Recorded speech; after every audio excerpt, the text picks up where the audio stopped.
My name is Willy Bolander. I study influence, persuasion, and leadership in selling and sales management, and I teach people how to sell.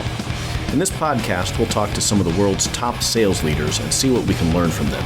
Welcome to the Sales Lab. Well, then I will welcome you to the Sales Lab, and we are here with ABI Research's Harvey Berman, and tech sales role, interesting context that we'll learn more about. But you were just sharing with me a little bit about getting where you want to be in life and success and discipline and motivation. And I think what you're saying resonates with me, because certainly there was a moment in grad school where I looked around the room and realized, oh man, there's a bunch of people way smarter than me in here. I better get to work.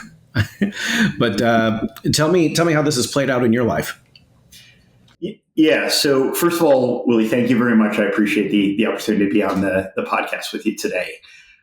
For me, I can go really all the way back to high school if I wanted to. And I can go back to athletics when I played water polo. Not by no means was I the best player on the team, not particularly great at any of the skills within that. I realized early on that I really wanted to be in the military and go to one of the military academies. I knew doing that with the group of people that I was in, definitely not the smartest guy there, not the most athletic guy, but I just had this drive that I wanted to do it and I was going to work really, really hard to do it. Now, that said, how disciplined was I at age 17, 18? Not that much. I was a Southern California kid. I wanted to surf and I wanted to listen to punk rock and I wanted to listen to heavy metal and I wanted to rebel. Not particularly great qualities for going to a military academy, by the way.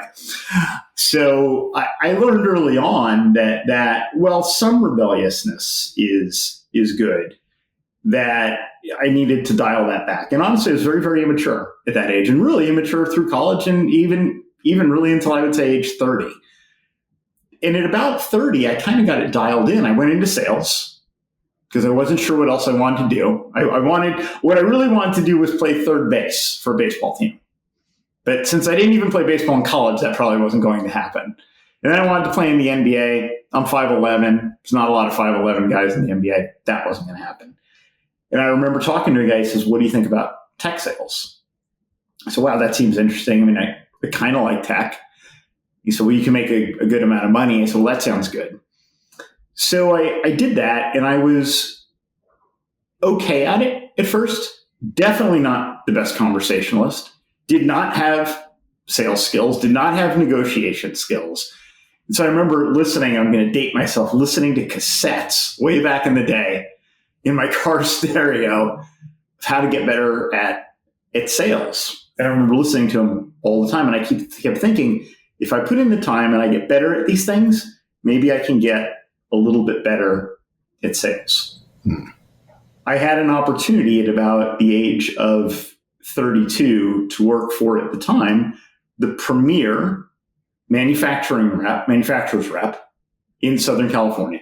We were doing about $150 million in sales just as a third-party manufacturing rep. Intel was our biggest line back in the day. Every single person on our team, and we had 11 outside sales guys, had a double E degree. I have an economics degree. 2 of the guys had masters. 1 guy had a doctorate. I remember I came home from work about a month into it, and I was talking to a really good friend. And he said, how's the job going? I said, well, it's interesting. I said, 1 of 2 things is going to happen. I'm either going to get fired in about a month because I can't compete with these guys, or in 2 years, I'm going to be the top guy in the company. It was either going to go one of those 2 ways. And I sort of made a decision at that point that there's no way I have the knowledge base that all these guys have. But what if I put in a bunch of time and a bunch of effort and I get better? They knew the technology way better than I did. So what was I doing? Every night, I would literally study data sheets so I could become more conversant in what it was that we were doing. And this was initially, it was like reading Latin. Didn't make any sense to me. So I asked a lot of questions, and as I took more meetings, I understood it a little better. Started listening to sales leaders. And back then you would go and you'd sit in a room with 200 people and they would tell you about techniques, and I would read the book and I would do the study guide and get better at that. And then I took it a step further. I said, well, on Thursday nights, I'm going to stay up as late as I have to, 2 o'clock, 3 o'clock, sometimes 4 o'clock in the morning, studying stuff and getting better. And I figure if I do all that in about 18 months, maybe I'll be in the middle of our sales team. What happened was, and I missed my goal, within about 2.5 years, I was the top person at that firm. I had deals with Qualcomm, Motorola, HP, Sierra Wireless, Novatel Wireless, ran right down the list. And I was also one of the top people in the entire United States as a sales rep for Intel at the time.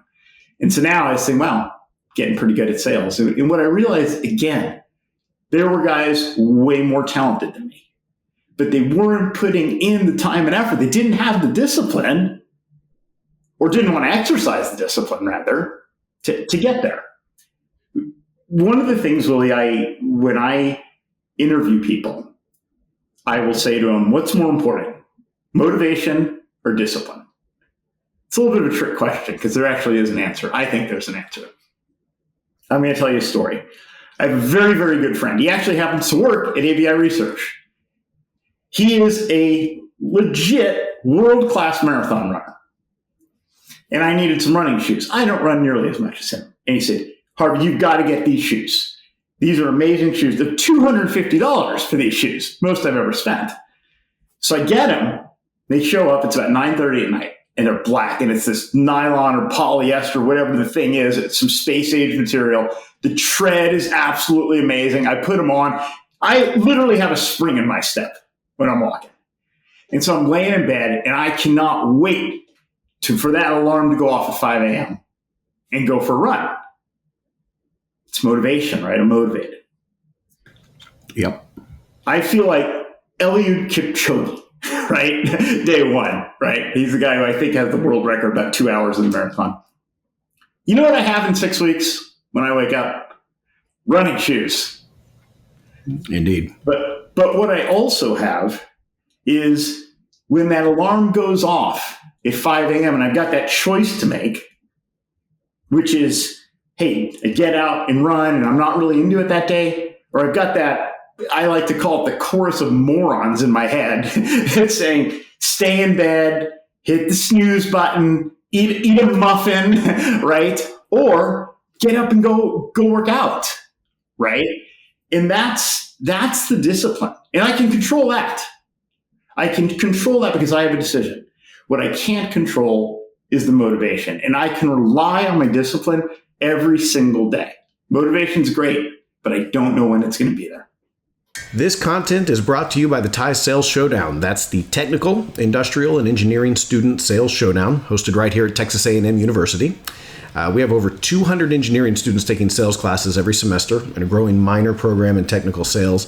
These students are smart enough for STEM and savvy enough for sales, and the TIES Showdown allows them to demonstrate their selling skills in a role-play competition where industry partners, like you, serve as judges and provide them coaching feedback. If you're hiring for technical, industrial, or engineering sales roles anytime in the next couple of years, this is an event you can't miss. You can learn more at tx.ag/TIES. That's tx.ag/TIES. Hope you can join us. Yeah, so the motivation, what you're saying, sort of happens to you. You just have to work around it. If you have it, good. If you don't, you still got to do what you got to do.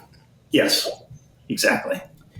And so if I'm a young person and I'm looking around at my competitors, I just got hired into a company, I'm feeling maybe outgunned. What would be some of the practical ways that I would practice discipline and demonstrate this to maybe my boss and myself? I think the first thing that you need to do is you have to want or be willing to do those things. Is you have to set some goals and say, these are my endpoints of where I want to get to. And I understand. And by the way, I work with young people a lot. I love working with them. We have some on our team at ABI Research. But you have to have a goal in mind that you want to get to. And in fact, and I still do this at age 57, I write down my goals. I have my goals hanging up on my bathroom mirror, and I see them every morning. Yep. You've got to have a goal as to where you want to get. And then you have a choice to make. Do I go out with my friends on Wednesday night and do we go drinking and tear up the town knowing I've got a presentation at 8 a.m.? Or am I going to prep the night before? Am I going to get a good night's sleep? Do a workout in the morning, I'm ready to go. You got to make those choices. And you got to say, well, what are the trade-offs? By the way, I'm not saying don't go have fun. Just move it to Friday night, move it to Saturday night, right? Yeah. I think the other thing that it is really important is you've got to listen. You've got to listen to the people. You're going to have one or two people at your company who really want to help you, genuinely. It's like they're almost saying, let me be your mentor. And you've got to break through. And I had a huge ego back in the day, and I didn't want to listen to anyone in my 20s. Luckily, a couple of people broke through, and I was able to listen. Let me ask you a question. Do you know who Ignaz Semmelweis is? Have you heard of that name? Ooh, I have not heard of this name, no. Okay. He was a Hungarian physician in the early and mid 1800s. And back then, bacterial infection was really, really common in the reproductive tract of women who were giving birth. So he had this idea, how do I reduce infection? And what he came up with was that physicians should disinfect their hands. Brilliant. They should wash their hands. That was his idea, right? The medical establishment laughed at him.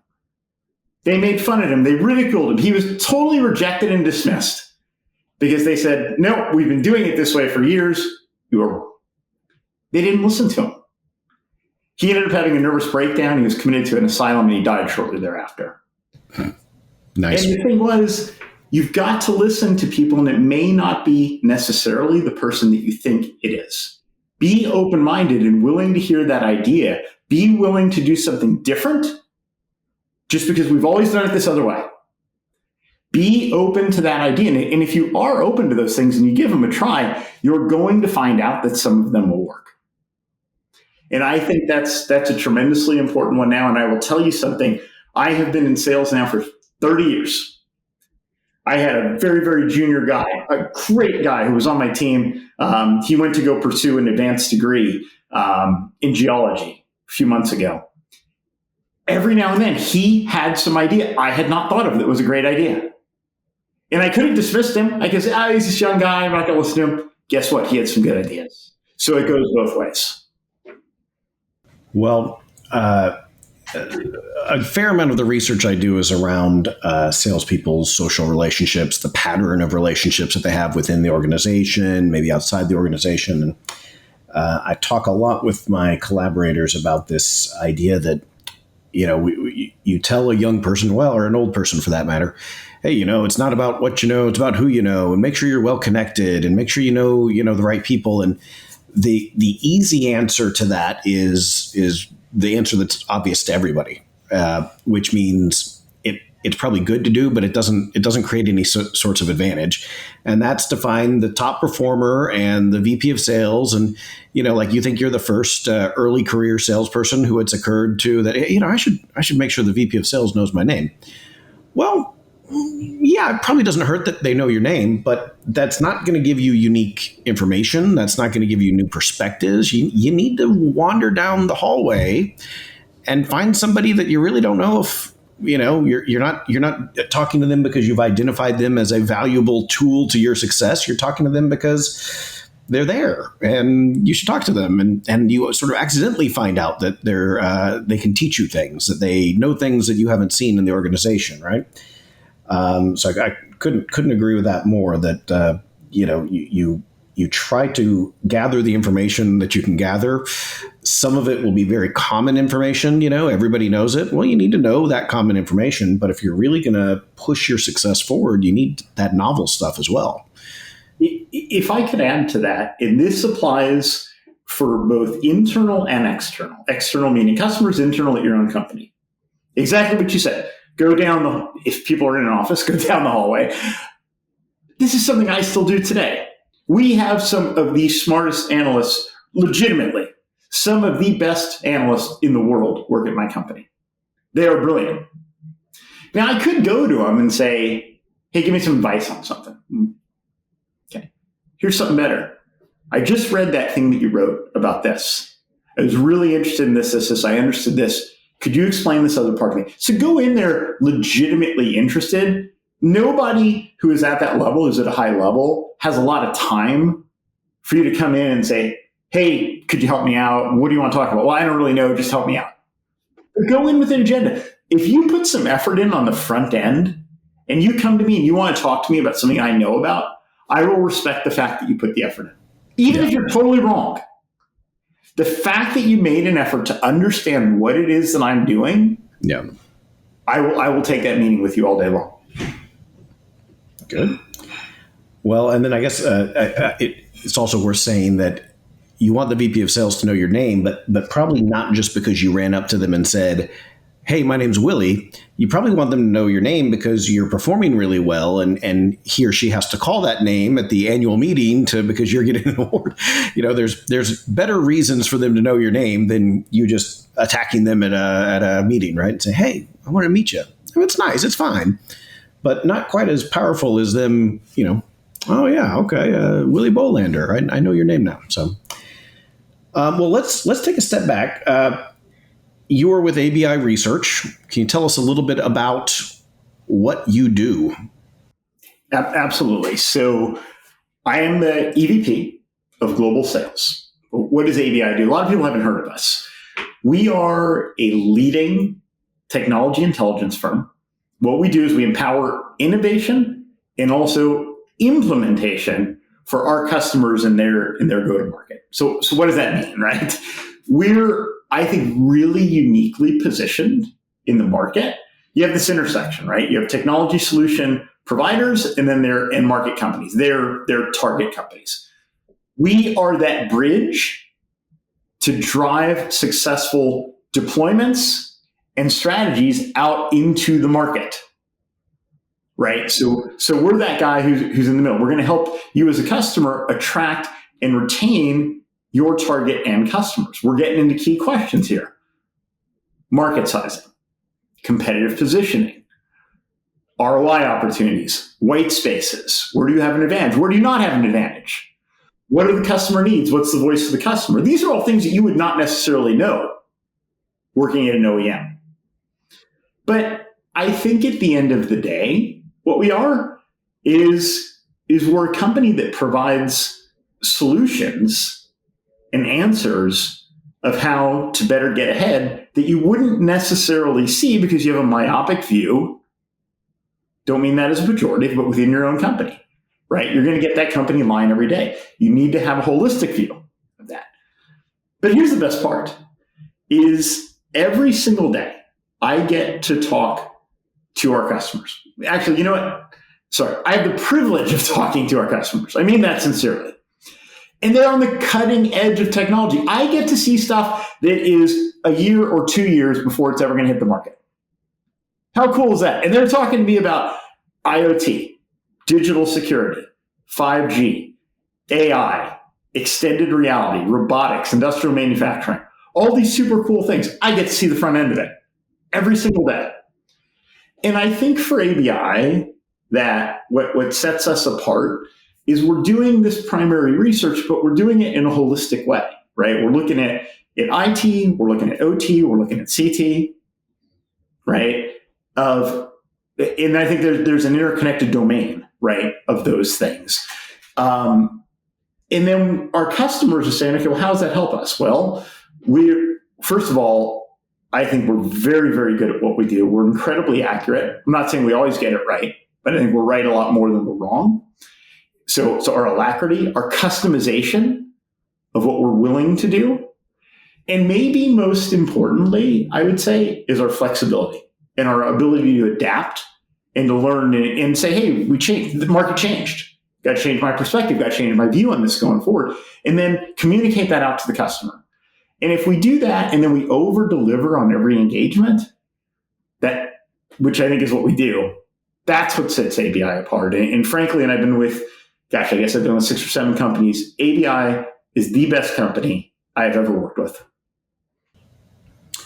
And so I'm hearing, kind of consulting, kind of expertise. I think I heard a little bit of a value proposition in there that was, you are able to take this kind of holistic perspective that maybe the company gets lost in their own operations. They don't know that their competitors are doing this, or there's a new technology on the horizon, and you can sort of say, hey, we have the expertise to help connect all these dots and make sure that you're optimizing your decisions, right? Mm-hmm. So is this just the company is forward-looking and they know they need help, or are there sort of active real-time problems that they come to you with and ask you to help them solve? I think it's a combination of the two. I sometimes break it down in two ways. One, as an OEM or one of our customers, I need internal info that I will use internally. How are we doing versus our competitors? Right? What does the forward-looking market look like if we attack it in this particular way? Who are the companies that have a strategic advantage right now? These are all things I would use internally, right? And then we have another side of it where we look externally. Okay, how do I get that messaging out to the market? Hey, I'm doing a new thing within my factory. I'm monetizing on digital twins. Cool. What does that mean to my potential end customers? How is that helping them? Okay, great. Maybe I'm saving them money, but what else am I doing? Maybe I'm more efficient. Maybe I'm doing things that are more sustainable. Maybe it's allowing me to do more generative design and work at a much faster pace than I did a year ago, 2 years ago, right? That's the kind of thing I'm going to communicate then out to my potential new customers, right? So I look at it is really we're doing both of those things. Okay. And then can you kind of walk us through a typical sales engagement with a customer? Because it seems very conceptual, right? You're not walking in with a widget. You're not walking in with a thing to show them. You're walking in with sort of the promise to increase value. Where does that conversation start? Who are you talking to? Is it one person in the buying committee? Is it a large group? Just kind of all of those details. My favorite engagements are the ones where, so we have a lot of syndicated research. I think we have 34, 35 different verticals of things that we can get into. My favorite engagement is the one where maybe we have a customer that subscribes to one. And I'll do a deep dive on my customer. What are they doing? They have a particular product or feature set. This is how they're going to market. And I'll take a look at that, and I'll have a conversation internally first with our team. We'll say, hey, here's what they're doing. What could we propose to them that's going to make what they're doing even more effective and make them even more successful? How can they gain market share? And so we'll back that around a bit. And then I'll come back to the customer. Now, a lot of time, it could be anyone. I could be talking to someone if it's a bigger company, they have what's called analyst relations, right? And some of that might be our first place. But in some cases, it might be the CTO. It might be the VP of marketing. It might be the CMO. It could be any number of people who are engaged in this conversation. But those are my favorite, is when we come out to them and we say, hey, we have an idea here that's going to make you even more effective. And I think it does a couple things. One, to me, those are super interesting. But two, I'm showing a tremendous amount, I think, of value to our customers by doing that, because it's something that they hadn't even thought of to go forward. And by the way, I want them to have a 10x, a 20x, a 50x return, right, on what they pay us for our fees. That, to me, that's the best possible engagement. And they do it, and we help them, and then they go forward. We are doing some projects right now like that, particularly around AI, which is really, really hot right now. Immersive engineering is another. Digital security and robotics are probably four of the really big ones that we're seeing right now. And those are all markets that are growing tremendously. And the companies that can attack them the right way, and if we can help you to do that, those to me are the best engagements. And I think we're very, very good. And we have a great track record of helping our customers then grow and go forward. And so what does that conversation actually look like? Are you're calling somebody you've worked with before, or is this kind of a cold new account? And do you literally just call them up and say, hey, I got an idea of how we can help you improve on X? Or is there more to it than that? So when I started at ABI, and my background is 25 years of hardware sales. And I said, I wonder if we could call someone up, if my team could, and even because I still believe you got to lead from the front, right?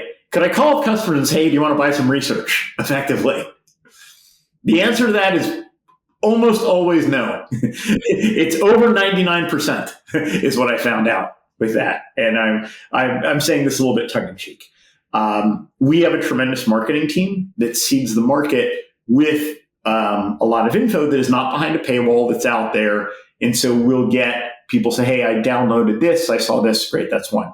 The engagement, which I described to you, tends to be a customer that we're already working with. But we also do competitive analysis of companies where we'll take 10 or 15 companies maybe in a specific vertical. Maybe we'll look at manufacturing execution systems or PLM, and we'll do a ranking of them. And so our analysts will interview them, and then we'll publish a document. Maybe we haven't worked with some of them before. And so we'll get back with them after the publication. That could be the beginning of an engagement as well. So it's really those three vectors, right? So current customers, right, that we're going to do more with, new ones that maybe we have mentioned in some of our research, and then other guys who just came across our research from a search or from something that we published. And those are really the three ways that I would say, primarily engage. We also have a group of analysts that do thousands and thousands of interviews each year. And from that come a lot of follow-on discussions as well, which we then move over, I would say, to a commercial opportunity. And you mentioned the analyst and the people that are, I guess, doing the actual research and all of that. To what extent does the salesperson need to be the expert versus, knowing enough to navigate, but really they're connecting dots and bringing in the analysts into the conversation as needed? I'm smiling as you're asking me this because for the first 7 years of my career in technical sales, and I was pretty good, right? Or I got pretty good.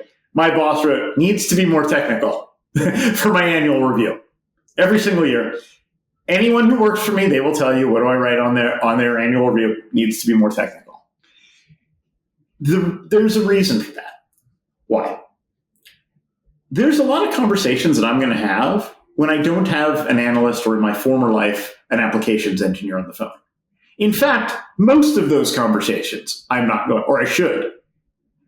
I need to be able to call up a customer and not just talk about how my sports team did, or who won the golf tournament, or how hot it was in Austin, Texas this week. Those are all cool things, kind of.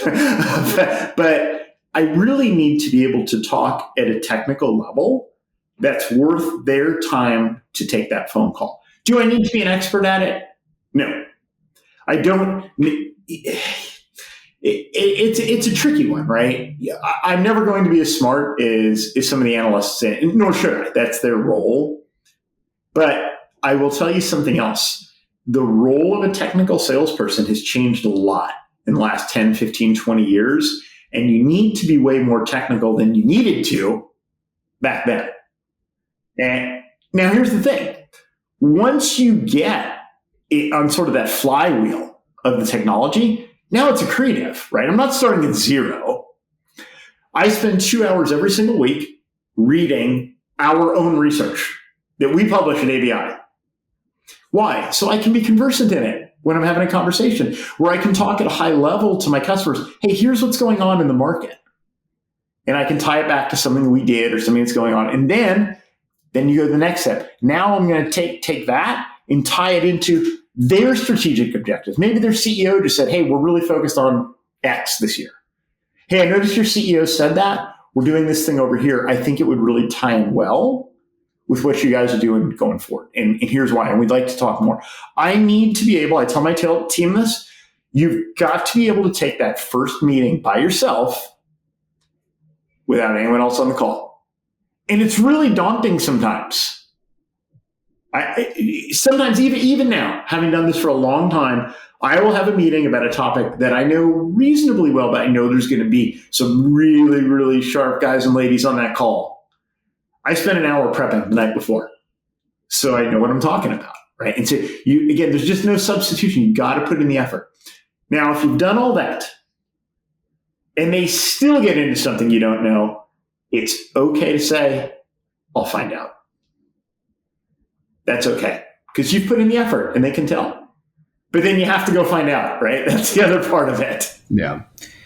Well, and I guess, if the salesperson doesn't have at least a relative level of expertise, then what are we using a likely higher paid salesperson for this job anyway? If they're just literally there to take notes, we can hire a customer service person, right? Well, we don't even need that, right? We have AI that does that. Yeah, exactly. Too, right? And by the way, when I started in my career, a lot of the meetings I took notes, literally took notes, and that job is gone. You have got to bring something to the table that is of interest, and you genuinely have to put your customer first. And I get it. Salespeople primarily are driven by what does their W-2 look like at the end of the year. I get it.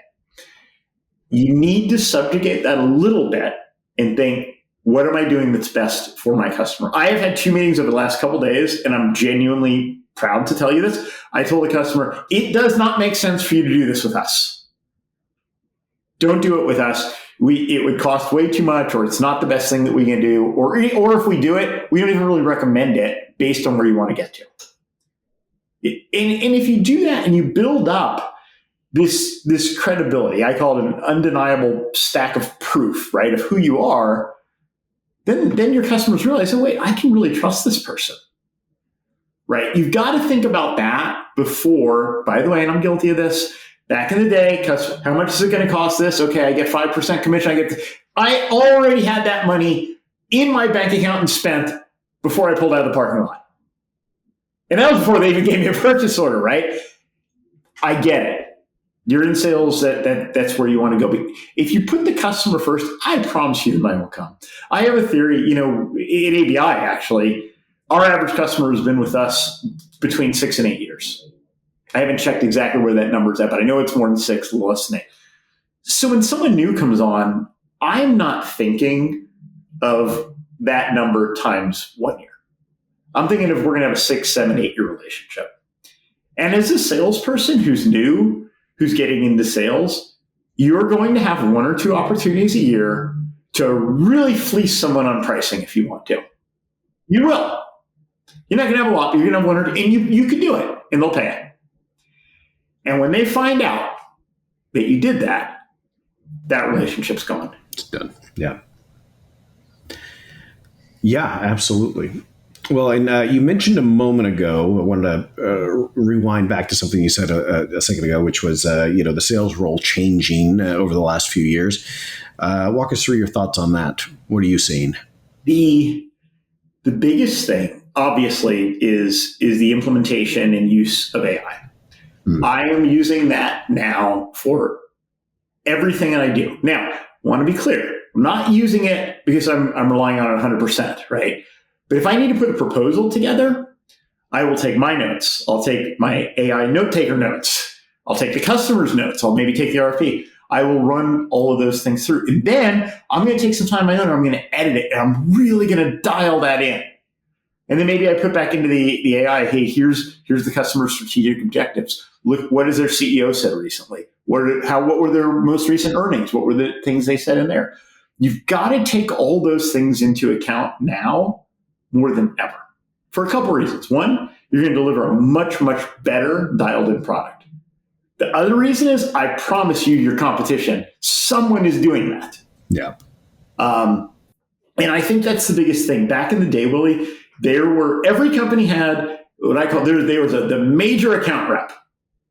And they've been at the company for 20 years, maybe more. And maybe they had 1 or 2 accounts that they called on. They made a really good salary, and everyone kind of deferred to them because they sort of left them alone. That job doesn't exist anymore. Yeah. And it was mostly a relationship type of sell. That person wasn't particularly technical. They had just done it forever, and they kind of knew. our customers now are moving at such a fast pace every single day. You need to stay a step ahead.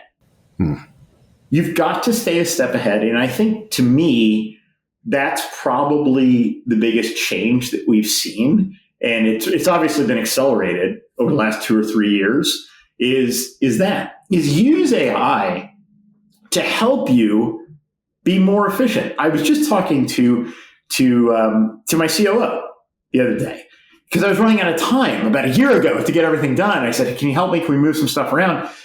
And I realized I actually have greater capacity now to do some stuff because I'm using AI for a lot of those things. I want to be clear, I'm not relying on it. Yeah. Okay. I'm using it to be accretive to what it is that I'm doing. Let me ask you a question. Are you familiar with the name Oded Netzer?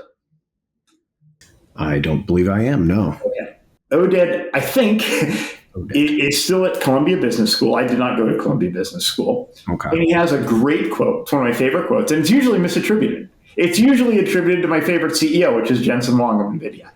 And what he says, you will not be replaced by AI. You will be replaced by someone who knows how to use AI.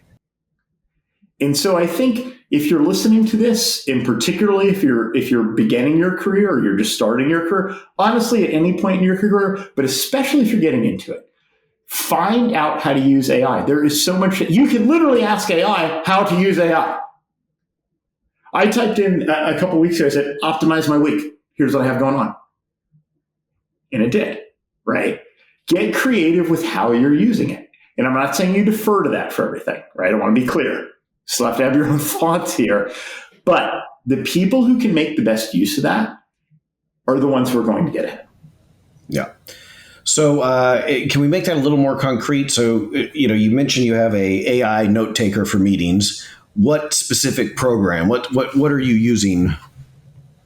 So the one we use is called Fireflies. Our IT guys have it set up, so I'm not an expert, but it's pretty good. Now I want to be clear. It captures 90% of what happened, right? Every now and then it's going to miss something or didn't quite get the gist of something, but it is pretty good. I also take my own notes during the meeting.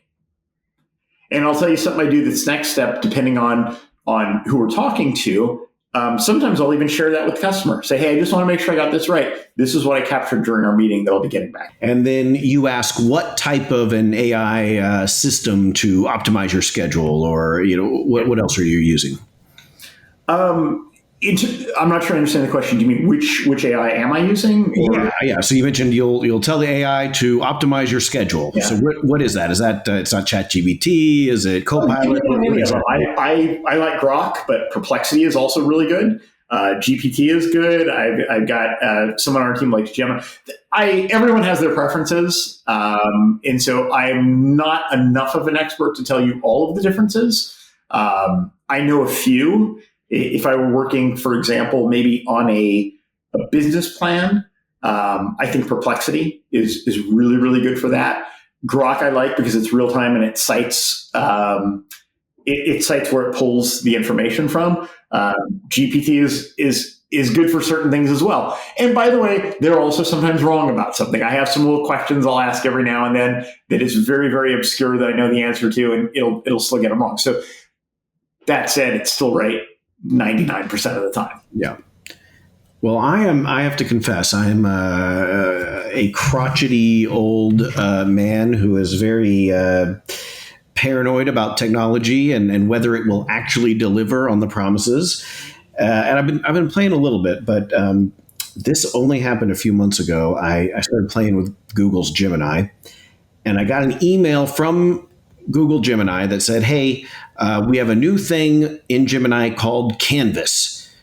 Click here and check it out. So I click here and it brings up Gemini, and there's a button that says Canvas, but nowhere does it say what Canvas is, what it does, how it's any different than any of the other elements of Gemini. So I asked Gemini, within Google's Gemini, what is Canvas? What does Canvas do? And it told me There is no specific functionality within Gemini called Canvas. Perhaps you're thinking of the learning management system or the apparel. Well, okay. I thought about, I should have grabbed the screenshot because I found it so funny. So then I asked it again 5 minutes later because I was still laughing about it. I said, okay, I'm going to ask it again and get a screenshot. And in the time between the first ask and the second ask, it came back with, oh, well, Canvas is a way to interact differently, and it had an explanation. Oh man, now I can't grab my screenshot, but it's interesting. It's just interesting to see how it is panning out and what it can do well and what it needs some help with. But it's literally getting better daily. Yeah. And that pace is only going to accelerate.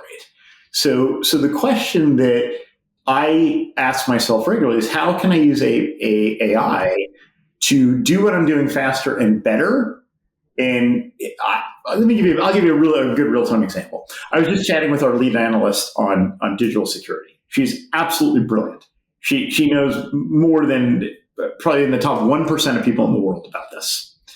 And I've been doing sales for a while, and I'm pretty good.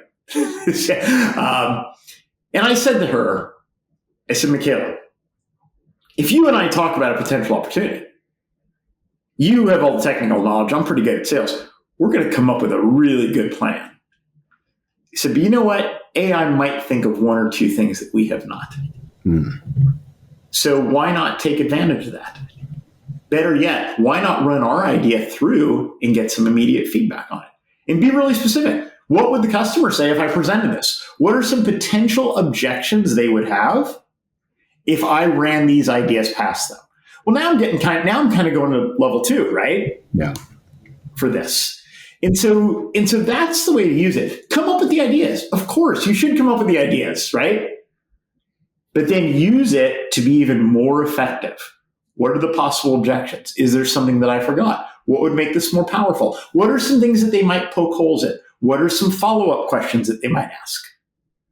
That's how you use it. Yeah, I am increasingly interested in those specifics, those particulars, because you hear the words AI thrown out so much, and it almost becomes just white noise and AI this, AI that. And say, well, but you're not going to a giant orb in the air and saying, "Dear AI, please grant me the ability."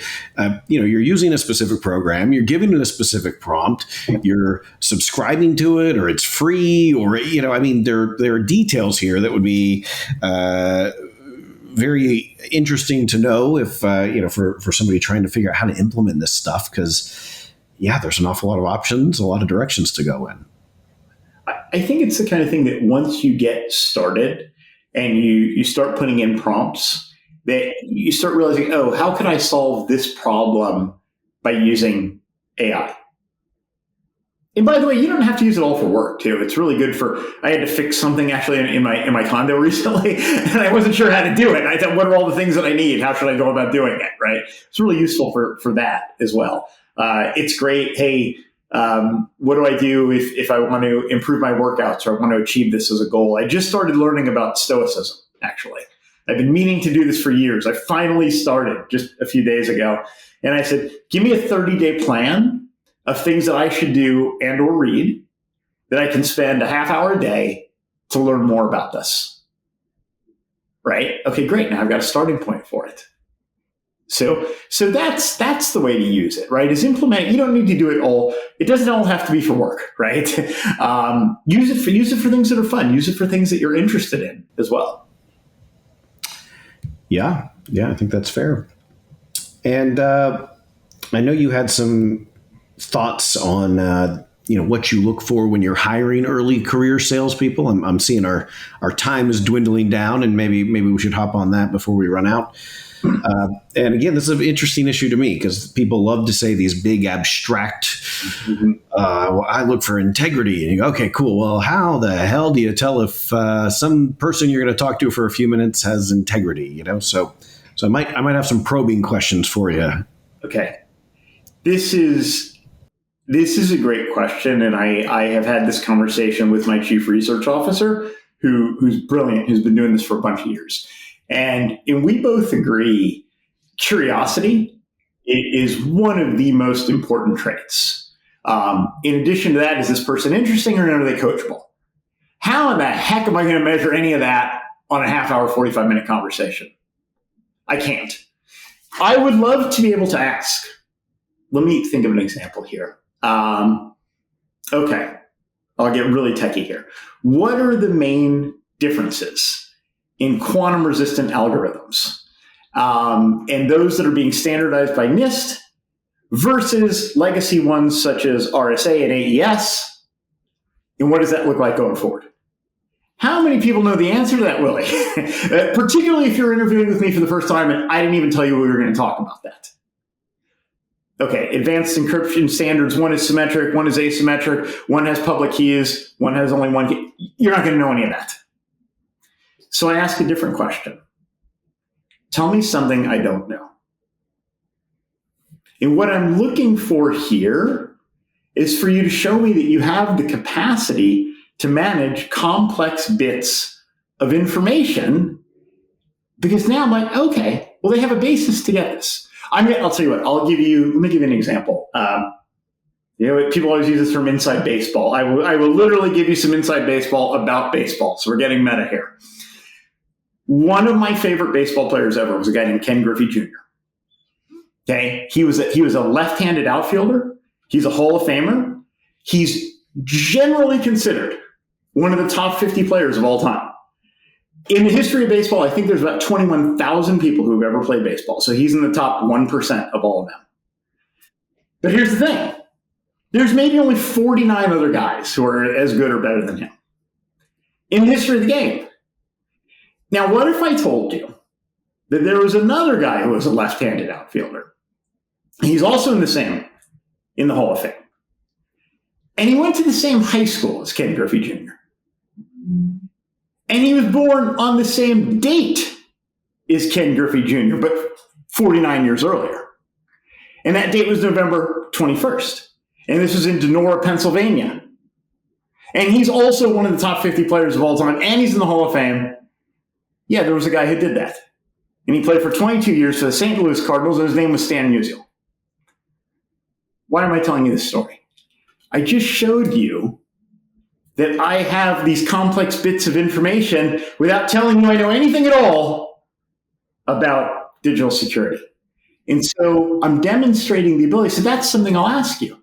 Tell me something I don't know. Have that in your back pocket when you're going to these interviews. Have something that's interesting that you're conversant on. Now you're demonstrating to me, one, you've put some time in. There is something that you know about. And it's like, okay, if you can learn that, you can learn something that's a little bit technical, right? That's how I find those things out. Oh, and now here's another one. If you have some hobbies that you enjoy doing outside of work, I will always ask you about those. If you have some amazing athletic accomplishment that you have done, put it on your resume. If you ran a marathon, write it on your resume. In fact, if you're training for a marathon, whatever it is, I like lifting weights, I like doing jujitsu, whatever. I like doing archery. Put that on your resume. Why? I want to see that you have something that you're dedicated to, that you're putting in time and effort toward. That tells me that when you're interested in something, that you can be really committed to it and that you probably have some discipline, right? So for your students who are coming out, and believe me, I remember how hard it was to get a job back in the day because they said, you don't have any experience. So I think what we're trying to do is we're trying to get better at asking these questions and show me some markers, right, for things that you've done or that you're doing, and come to it with something interesting, right? Don't just say, I like to read or I like to play golf. And if you like to read and you like to play golf, great. In fact, I often ask, what are you reading right now? Tell me what you're reading right now. Why are you interested in it? What did you pull from it? Did you like it? Would you recommend it? Right? Come to it with those specific pieces of information that for the interviewer, for me, I'll be like, great. And by the way, I don't care what the thing is that you bring up. I had someone on my team who, for a while, they loved collecting plants that would eat bugs and insects. And this guy could talk for an hour on it. And I said, okay, he has the capacity to learn about public key encryption or MES or any other cool things that we do. And so I think, to me, that's what we're looking for. I know you're not an expert on anything that we do. I know that. My job is to give you all the tools and to coach you and help you get there. Well, I think that's a good place to put a pin in it then. I think that's great. I appreciate your time. I appreciate you sharing everything with us. That's it for this interview. I hope you got something valuable out of it. Of course, if you did, be sure to subscribe and rate this podcast on whatever app you use to listen. Also, share this with your colleagues and friends, and let's continue to have a deeper discussion on all things related to selling and sales leadership. See you next time in the Sales Lab.